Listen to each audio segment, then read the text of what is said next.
Hey, this is Molly. Welcome back to my YouTube channel as we take a look at the energy of George Michael, the late performer and singer who was born June 25th, 1963 at 6 a.m. in Finchley, London. Now we have a rating here of A for his birth time, and that means that the birth time is credible.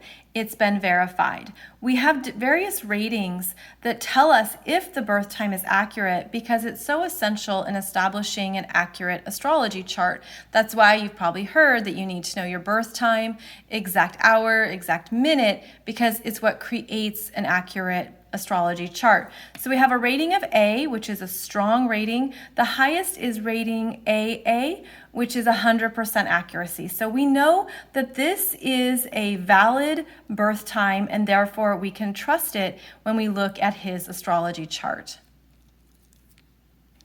So here we have his chart, and he had his sun in Cancer in the 12th house, and also a rising sign in Cancer. This made him a double Cancer, where two of the energies of his big three were in the same astrology sign. Now, the big three in your chart is your sun, moon, and rising. And when two of those, or even three of those, are in the same astrology sign, that's very significant. So we know he had strong Cancer, as well as that North Node in Cancer, and he was certainly aware of energies around him. Now, the sun in the 12th house is typically private and introverted. It wants to be left alone. It wants to do things in its own way, on its own terms. With this strong Cancer energy, he needed a home base and safety to be himself, someone to trust, even a place to go that would alleviate him of the burdens or pressures of the real world. That 12th house really wants privacy and time to itself. You'll also see that his Venus and Mercury were conjunct in Gemini in the 12th house, giving him more of the ability to receive creative inspirations, to really open up to other realms, to trust himself, to trust what he had to say and to write. This would be the energy of potentially just channeling, allowing messages to come through, even if they were in the dream state or if they came out of the blue. This is being tapped into other realms. So he was very intuitive, and also this energy here with Cancer was about learning boundaries, about needing boundaries, strong boundaries in his life to honor his own energy, because I feel like he was certainly an empath. He picked up on what was happening around him, other people's energies, even if he didn't always understand it. There were energies he was tuned into and feeling that were very powerful for him. Now you'll notice that this rising at 17 degrees of Cancer, as well as his North Node here at 21 of Cancer, were part of a grand trine in water signs. So what we have are connections with those Cancer energies to his Neptune here at 13 degrees of Scorpio. I know that's cut off, not quite in the shot. In the 5th house, that also is making a trine up there to his midheaven and his Chiron in Pisces, both in Pisces here, and powerful energies around his emotional world, his emotional life, what was happening for him internally, and again, the ability to trust what he was feeling, to trust his intuition. He was certainly psychic. He was certainly aware of a lot that maybe he didn't even understand at times, but he had access to it. He had access to many messages. And this was one of the ways that he tapped into his creativity, was he would just feel energized or feel pulled to do something, to express, to write. There was a sense here of he was really learning how to trust himself in this lifetime. And what I'm feeling around him is that he didn't always do that very well. And one of the reasons why I wanted to do this chart for you was because I felt his energy come through previously, and it was just light and kind of there, and then it was gone. And then I felt his energy come in again strongly, and that's when I understood, okay, let's look at this chart, because what he's now drawing my attention to is the power of this Virgo energy. Now, those of you who were born in the early mid-60s, you also have this in your chart, the conjunction of Uranus and Pluto in Virgo, and he had it with Mars. So he really had an intensity to him in this part of his energy and in this part of his life. The third house being the mind, Virgo being the body, this also being what you fight for, and being really headstrong, even being very much about not letting something go. And that's what he's saying, is he didn't let things go. He spent a lot of time in this energy. It was a very intense energy for him that really pulled him under at times. He really got locked into fighting and instigating and provoking. He said that's how he even felt powerful at times. It was one of his boundary mechanisms where he was giving off this energy of don't mess with me, don't fight with me. I'm very strong, I'm very capable. And it was important for him to experience his own power. But the energy here was also about being a very intense critic. He was very self-critical, very harsh on himself, really wanted to push himself to improve, to do better, to do more. And he's saying that that was too much at times. He didn't know how to let go. He didn't know how to let things go. And he said that is one of the areas of his life that he did not work on enough, that he did not master. Now that 12th house energy is about forgiveness, letting go, allowing things to settle and to step back, a detachment here. And so he has a strong energy of detachment, but he's saying that there was times he just wouldn't, and he would just fight more, fight longer, and that there were things he needed to do to stand up for himself, but he says he was excessive at times, that he was almost, it was all consuming. Even that Pluto conjunct Mars is a very intense energy, especially in the body. And he is showing me how his body held energies at times too, specifically in the gut, stomach, digestive tract. And he's saying that for those of his generation who also have maybe strong Virgo, it's very important to digest energy, to allow it to move through you, to not get stuck on the little things.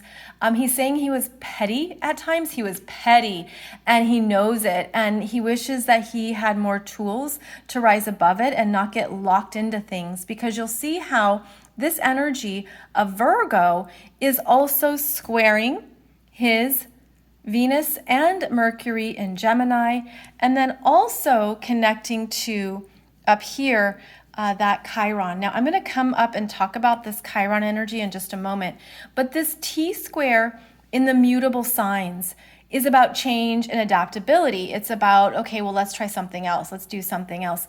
And with this intensity squaring his Venus and his Mercury in Gemini, he didn't always have the quiet he needed, the calm, the sense of I need to listen, I need to understand, I need to give myself time and space. He says he was really wrapped up in this energy excessively, and that it affected him mentally. It affected him at his heart level too, and it certainly affected relationships. He's saying he didn't do well in relationships because of what he got locked into in terms of his own energy. Now, the thing about this Virgo is that it really wants to be useful and helpful. And when he found that energy, it would really be powerful. He could really make things happen, really take off in certain projects. He had a lot of energy, a lot of stamina. Like, he really was a force, a powerful force. But he says that, again, he didn't know how to balance it, and he didn't always know how to take care of himself. So here you have someone who is very much wanting to be the best they can, and it has very high standards of himself. And then here he was learning how to be gentle with himself, how to be kind, not to be too harsh, and how to listen, how to give himself the time and space he needed, because these energies in the 12th house, they need more time, they need more space, they need to be left alone for energies to clear out in order to hear, in order to be receptive and receive, and he didn't always have that. Now, one thing I also want to call out is that because he has the strong Cancer energy, that is often wanting to be left alone in privacy and wanting to be at home. But these energies in Cancer are ruled by that moon in Leo, which is the performer who's comfortable in the limelight and being seen and being on stage and feeling good about himself, feeling proud of who he is and what he's here to create and what he's here to demonstrate in himself. Now you can see that this moon is also opposing Saturn in Aquarius. Saturn is the father, the mentor, the boss, the people in charge. And so he had this built-in soul lesson of how to deal with people outside of himself, especially those who didn't believe in him, which is the 9th house, and really looking at how he could believe in himself and his own talents and abilities, even when he felt external pressure.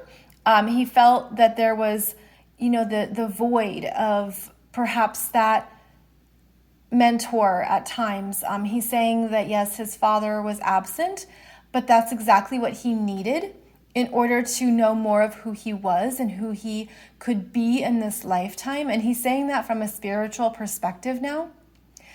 He's saying that that was one of his intentions in the lifetime, was to work through that father energy. Now, this moon in Leo is very strong and dynamic, again, very powerful, and it works nicely with his planets in Gemini, as this was the creative connections where he could write songs, he could trust himself, he could then really embody it on stage, he could follow what felt right for him. He's saying too that his songwriting, a lot of it was channeled, especially songs like Faith and Freedom and a few others. He's like, those were really reminders to myself. He's like, I loved singing those songs just to hear those messages at times. And they were very personal. There were things about him that were very generous, very much wanting to improve and give to others. He had a self-sacrifice tendency that he was aware of, that he was also learning to grow through, because he would do a lot for others. He would feel it. He was a very big feeler, and then he would want to give, and he would want to improve and make a difference. So very generous man at a very sincere level. Like, he wasn't even about how it looked or how it came across when he was generous. It just was something he knew to do. He says it was part of his karma in this lifetime as well. It's part of the 12th house, is the karma we're finishing up. He says a lot of his generosity was basically the karmic debts and the energies he needed to balance in order to complete some of the lessons in his lifetime. Now, that being said, I don't know if I mentioned this, but he was saying that because he got so much into this Virgo energy and the fighting and the things that were all consuming, that he actually has created karma that he has to work out over the next 2 lifetimes. He's saying there's things that he started that he didn't need to start. There's things he took too far. He's showing me that he generated karma because he wasn't able to regulate some things, and that he has 2 more lifetimes to work through those energies, and that he wishes he had been wiser. He's saying he wishes he had been wiser in how he has spent his energy, and that he wishes he hadn't been locked into this so much. The 3rd house is the mind. There are things that he would overthink obsessively to the point where it exhausted him, and he didn't know how to regulate it or to manage it. So he's just saying that if you have any of this Virgo energy, just be mindful of it to the point where it doesn't work against you, that it's not detrimental, that you see how beautiful and perfect you are. You see that you're good as is, and there's so many wonderful qualities to appreciate in ourselves and in this world that we can overlook, especially when the ego is involved, which is that Mars right there. So the other thing that's important in his chart would be this Chiron up at the midheaven. Let me shift this for you. Now, you can see how this Chiron does oppose those planets in Virgo down here and squares the energies in Gemini. And what I'm feeling here is that one of his big spiritual lessons was to become a solo artist.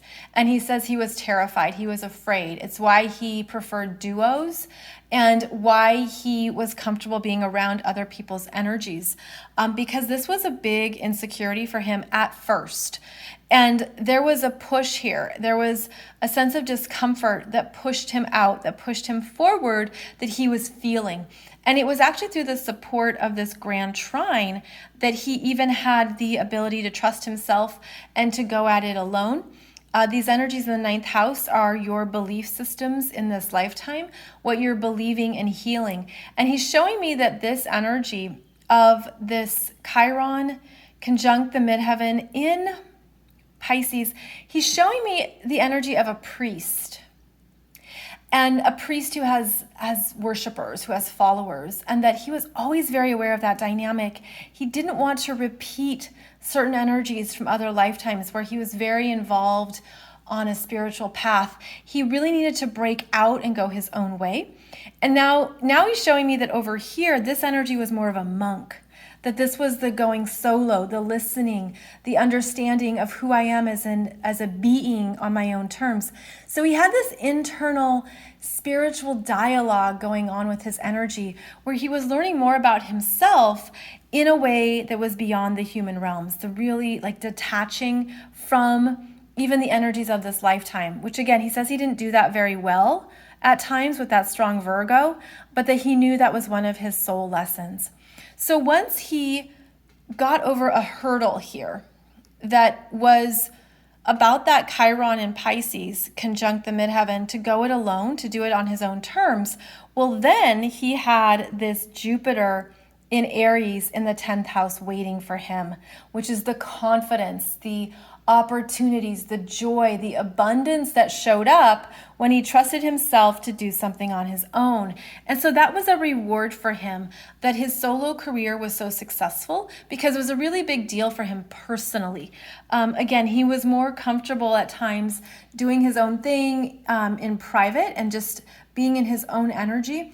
But to do something on his own publicly was a big risk and was something that he was excited about. And he was really proud of himself for his ability to do it on his own terms. Now you'll see too that Jupiter in Aries does trine his moon in Leo, and also will sextile that Saturn in Aquarius. So this Jupiter was important for moving the energies, for understanding his sense of self, what he could do on his own, what he was capable of, and even the satisfaction and joy that came about from that. He's like, he feels he had so many blessings in his life, but he also feels like he didn't live to his full potential.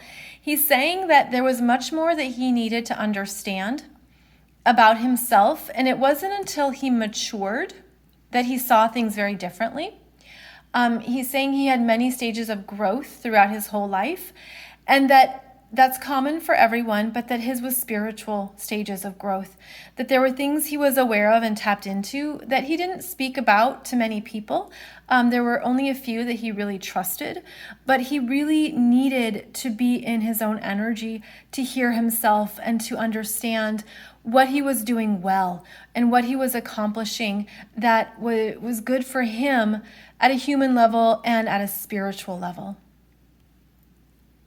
He's showing me that he has a lot more that he wanted to create and express. That moon in Leo is very creative and dynamic and has a lot it wants to do in the world.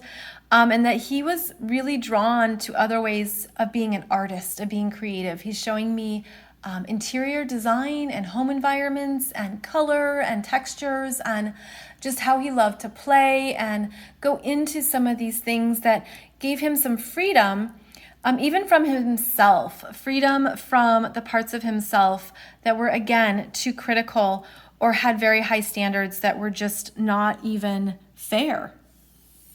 He's saying he wasn't always fair to himself, and that he didn't always see himself accurately. He certainly did not see himself as others saw him.